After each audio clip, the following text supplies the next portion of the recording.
My name is Aaron Miller, and I learned that marriage is like working on a Boeing 747 with a busted engine. Everyone pretends everything's fine until the whole damn thing crashes into the ground. I'm 34, an aerospace mechanic with grease under my fingernails and a wife who thinks I'm beneath her. Lily Miller, née Evans, 31 years old, marketing consultant, and the kind of woman who orders wine by pointing at the price rather than reading the label. Before we dive deeper into this story, I have one small request. Please subscribe, drop a like, comment, and hit that hype button to boost this channel so more people can discover these incredible Reddit stories. Aaron, honey, we need to talk about Hawaii, she said that Tuesday morning, not looking up from her phone. Always that phone. I swear she'd marry it if divorce laws allowed polygamy. I was fixing coffee, the same burnt-tasting stuff I'd been drinking for 3 years of marriage. What about Hawaii? Your sister's wedding is next month. Tickets are booked. Resorts paid for. What's to talk about? She finally glanced up, and I caught something in her eyes.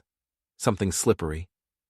Well, there's been a little mix-up with the reservations. What kind of mix-up? I sat down across from her at our kitchen table, the one her parents bought us because they thought my furniture wasn't good enough for their precious daughter. The resort is overbooked. They can only accommodate one of us. I stared at her. One of us. I know it's disappointing, but Lily, I paid for that trip. $4,000 for flights, hotel, the works. How does a resort just lose a reservation? She shrugged, already looking back at her phone. These things happen. Maybe you can visit your brother in Portland instead. Make it a guy's weekend. That's when I noticed her phone screen. She'd been texting someone named Brian. The preview showed, "Can't wait for tomorrow night, babe. Hawaii's gonna be..." She tilted the phone away, but I'd seen enough. "Who's Brian?" I asked. "Just a coworker." Too quick, too defensive. I nodded slowly. Right. A coworker. That evening, while Lily took one of her mysteriously long showers, I did something I'd never done before. I went through her laptop. Call it paranoia, call it intuition, call it the last desperate act of a man who suddenly realized he'd been living with a stranger.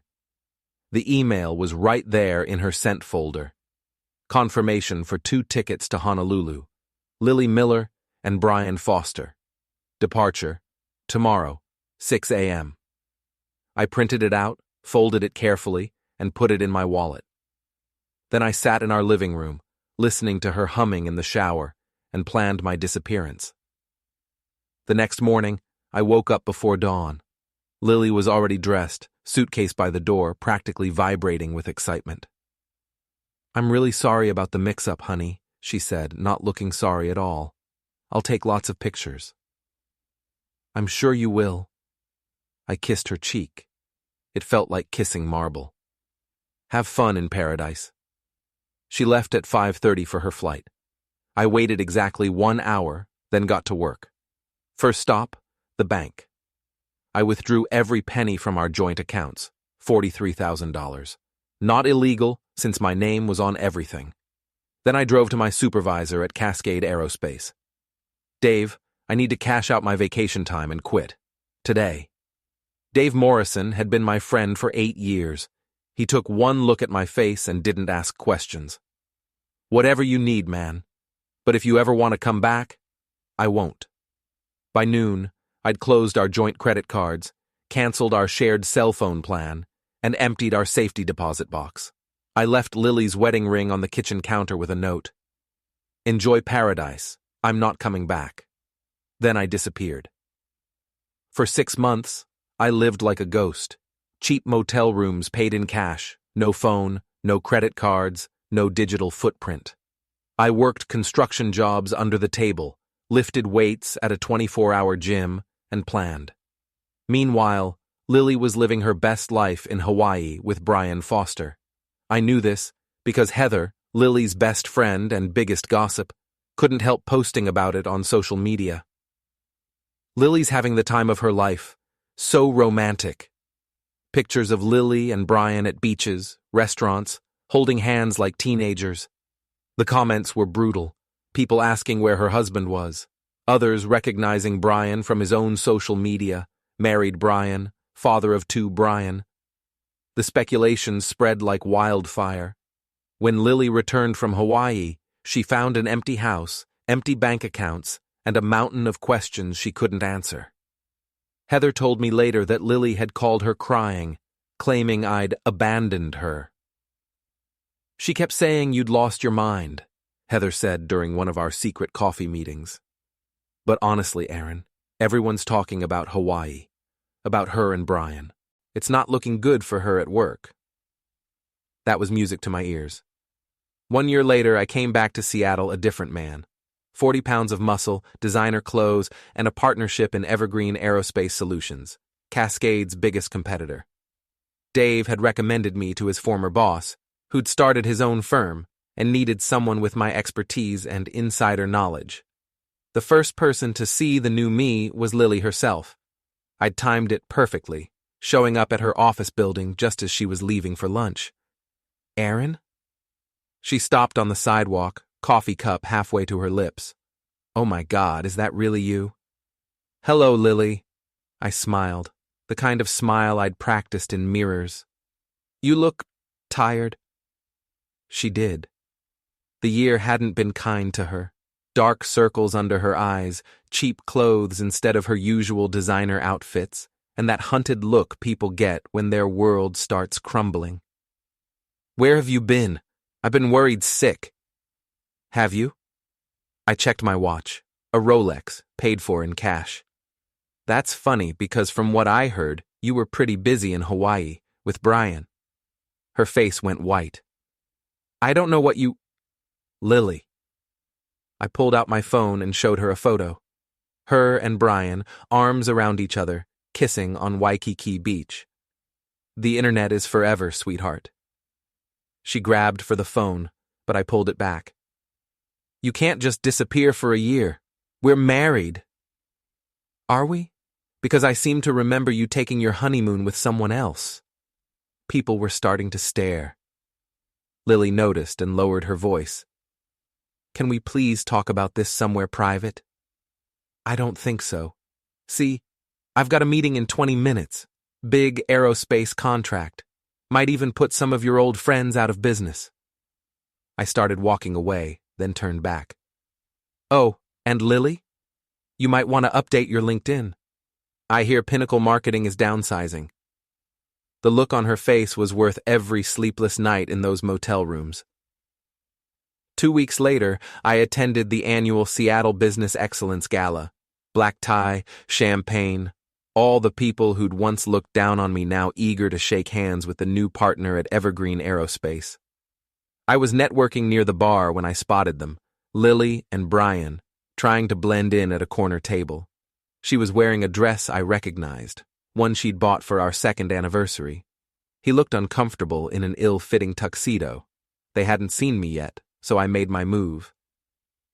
"Ladies and gentlemen," I said, taking the microphone during the networking break. "I'd like to thank everyone for welcoming Evergreen Aerospace into the Seattle business community. We're excited about our future partnerships." I paused, scanning the crowd until I found Lily's table. Her eyes went wide when she realized what was happening. "I'd especially like to thank my ex-wife, Lily Miller, for teaching me the value of self-reliance. Lily, could you stand up? She's here with her coworker, Brian Foster. They're at table 12. The room erupted in whispers. Phones came out. Lily looked like she wanted to disappear through the floor. Some of you might remember the Hawaii incident from last year. Well, I just wanted to publicly thank them both for showing me what I was really worth. Because of their inspiration, I've built something incredible. I handed the microphone back to the host and walked off the stage. The damage was done. By morning, the video would be all over social media. But I wasn't finished. The next phase required patience. I'd spent months learning about Brian's routines, his weaknesses, his pride. The man was obsessed with his image, his car, his gym membership, his social media presence. So I hit him where it hurt. First, the car. Brian drove a cherry red Mustang convertible, his pride and joy. I didn't damage it. That would be criminal. Instead, I arranged for a prank that would go viral. A friend from my construction days owed me a favor. He worked for a towing company. We waited until Brian was at his regular Thursday night bar, then legally towed his car from the no parking zone he'd illegally left it in. But not before filling it with biodegradable glitter and setting up a camera to catch his reaction when he found it missing. The video of Brian screaming at the empty parking space, covered in glitter from trying to get into what he thought was his car, got 50,000 views in 2 days. By month 3 of my campaign, both Lily and Brian were unraveling. Lily had been restructured out of her job at Pinnacle Marketing after the Hawaii rumors became too toxic to ignore. Brian's wife had filed for divorce and taken the kids. He'd been demoted at his company and forced to move out of his luxury condo. But I wanted more than their professional destruction. I wanted them to understand what it felt like to lose everything. That's when I played my ace in the hole. During my missing year, I hadn't just been planning revenge. I'd been investing. Using my aerospace knowledge, I'd bought stock in several small companies that I knew would get government contracts. The profits had been substantial enough to quietly purchase Brian's car loan, his credit card debt, and his apartment lease when his divorce proceedings made him desperate for cash. I'd also bought out Lily's student loans and the mortgage on the condo her parents had co-signed for. Legally, I now owned their financial lives. The revelation came at a fake reconciliation meeting I'd arranged. I told Lily I wanted to talk about getting back together, told Brian I had a job opportunity for him. We met at a coffee shop downtown, cameras rolling, mine, hidden, and theirs, thinking they were about to record me begging. "I've missed you," Lily said, reaching across the table for my hand. "This whole year has been a nightmare. I made a mistake with Brian, but it's over now." Brian nodded eagerly. "It was never serious, man. Just a fling. You know how it is." I pulled out a folder and set it on the table. "Actually, I know exactly how it is. Brian, this is notice that your car loan has been transferred to Miller Holdings. That's my company. Your payment is now due to me. Also, your apartment lease. I'm your new landlord." Brian's face went slack. "What are you talking about?" "Lily, sweetheart, remember those student loans your parents helped you consolidate last month when you lost your job? Guess who bought that debt?" She grabbed the papers, scanning frantically. "You can't do this. This is illegal." "Actually, it's completely legal. Debt purchasing is a legitimate business practice. And here's the beautiful part. I can call these loans due immediately if I find the borrowers to be acting in bad faith." I stood up, straightening my jacket. "Brian, you have 48 hours to vacate the apartment. Lily, your loan payment is now $5,000 a month instead of $500. First payment due Monday." "Aaron, please," Lily started. "Oh, and one more thing." I smiled that practiced smile again. "I've been recording this conversation, just like you two were planning to record me. The difference is, my recording is going to my lawyer. Yours is going to make great evidence if you try to contest any of this in court." The final confrontation came 3 days later, in the most public way possible.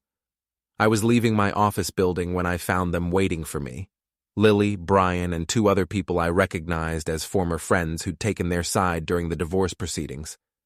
Marcus and Jennifer, a couple who'd known both Lily and me for years but had chosen to believe her version of events. "Aaron!" Marcus called out. "We need to talk!" A crowd was already gathering. Downtown Seattle at 5 p.m. on a Friday. Perfect timing. "About what?" I kept walking toward my car, a new BMW I'd paid for in cash. "About what you're doing to Lily and Brian," Jennifer said. "This has gone too far. You're destroying their lives." I stopped and turned around. "Their lives? Really? Let me ask you something, Jennifer. When Lily took her honeymoon with another woman's husband, was she thinking about destroying lives then? That's not the point." "That's exactly the point." My voice carried across the street. When Brian abandoned his wife and children to play house in Hawaii, was he worried about destroying lives? Brian stepped forward, and I could see he was drunk. You think you're so smart, don't you? With your fancy car and your money games, but you're still the same pathetic loser you always were? Am I? I pulled out my phone and opened a video file. Because I seem to remember you crying in a parking lot covered in glitter, screaming about your precious car. The crowd laughed. Someone had recognized the viral video. You want to know what pathetic looks like? I continued, my voice getting louder. Pathetic is a married man abandoning his family for a vacation with his coworker. Pathetic is a woman who throws away 8 years of marriage for Instagram photos. Pathetic is standing here, broke and homeless, blaming me for the consequences of your own choices. Lily was crying now, mascara running down her cheeks. I loved you, Aaron. I made a mistake, but I loved you. No, Lily, you loved my paycheck. You loved having someone to pay for your lifestyle while you shopped for something better. The minute you thought you'd found an upgrade, you threw me away like yesterday's newspaper. This is insane, Marcus shouted. You can't just ruin people's lives because your feelings got hurt. Hurt feelings? I laughed, and it wasn't a nice sound. Marcus, you want to talk about ruining lives? Let me tell you about hurt feelings. Hurt feelings is finding out your wife is taking another man on the vacation you paid for. Hurt feelings is having your friends, people you trusted, take her side without even asking for your version of events. Hurt feelings is being treated like the villain for refusing to be a doormat. The crowd was growing larger. Phones were out, recording everything. But you know what? I'm grateful, because losing all of you taught me something valuable. It taught me that I don't need people who only stick around when it's convenient. I don't need friends who choose sides based on gossip. And I sure as hell don't need a wife who thinks marriage is a temporary arrangement until something better comes along. Brian lunged forward, swinging wildly. I stepped aside easily. All those months in the gym had paid off. He stumbled, tripped over his own feet, and went down hard on the wet pavement. And that, I said, looking down at him, is exactly what I expected from you, Brian. When things get tough, you fall on your face. I walked to my car while the crowd watched. As I opened the door, I turned back one last time. Lily, Brian, Marcus, Jennifer, I want you to remember this moment. Remember it every time you're tempted to betray someone who trusted you. Because somewhere out there is another Aaron Miller, someone you think is too weak or too stupid to fight back. And maybe, just maybe, you'll think twice before you find out how wrong you are. I got in my car and drove away, leaving them standing in the rain, surrounded by strangers with cameras, finally understanding that some people don't just disappear when you hurt them. Some people come back stronger, and some revenge is best served at exactly room temperature, in broad daylight, with witnesses. Turns out the only ticket I ever needed was the one that took me away from them.